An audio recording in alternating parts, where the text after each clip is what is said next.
Доброе утро! Сегодня вторник, 24 декабря. Страховые выплаты вкладчикам Чувашкредитпромбанка выполнены уже на 99%. Об этом на совещании главы республики рассказала руководитель банка-агента Ирина Письменская. Выплаты уже произведены на сумму 2 миллиарда 563 миллиона рублей. Напомню, деньги начали возвращать еще 18 ноября.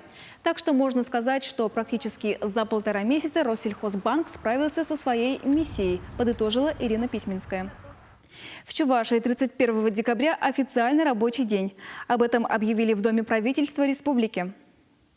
Напомню, ранее Михаил Игнатьев в своем инстаграме предлагал перенести рабочий день с 31 декабря на 28 для дошкольных учреждений. Так как большинство предприятий республики уже сделали это, и многим родителям наверняка понадобится с кем-то оставить детей.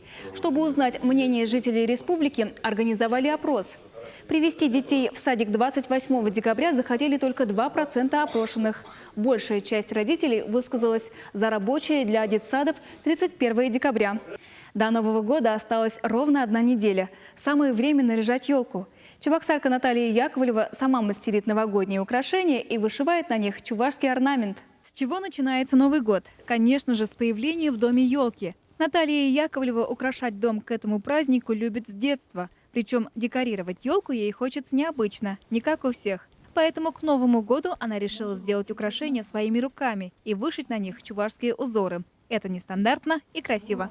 Теперь на елке не только привычные яркие шарики, но и оригинальные игрушки. А еще Наталья смастерила такие елочки. Думаю, дай-ка поменяю, необычную елку сделаем, чтобы она отличалась. Национальные такие игрушки появились, национальная сама такая елочка, необычная елочка, не как у других, не как у всех. Ни у кого нет такой елочки, потому что это я вот сама собирала, сама все делала.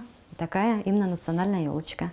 По восточному календарю символ наступающего года – белая металлическая крыса. И, конечно, такие игрушки уже уютно расположились под елкой. Символы года.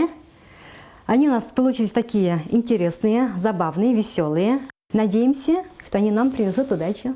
В доме у Натальи нет ни одной одинокой игрушки. Все зверята подвое. Наталья считает, что у них должны быть свои половинки. Вот у нас тут семейка сов. Другая семья. Они по-другому смотрятся. Пара зайцев. Лошадки друг на друга смотрят. И тут у меня еще есть пара неразлучников. Они друг на друга смотрят, и они считаются символом верности, символом счастья, символом любви в семье. Игрушки, украшенные национальной вышивкой, добавляют уюта в доме, поднимает настроение всей дружной семье и гостям.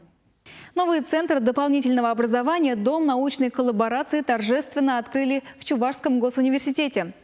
В стенах вуза школьники и студенты смогут получить дополнительное образование по робототехнике, биоинформатике, нанотехнологиям, IT-направлению.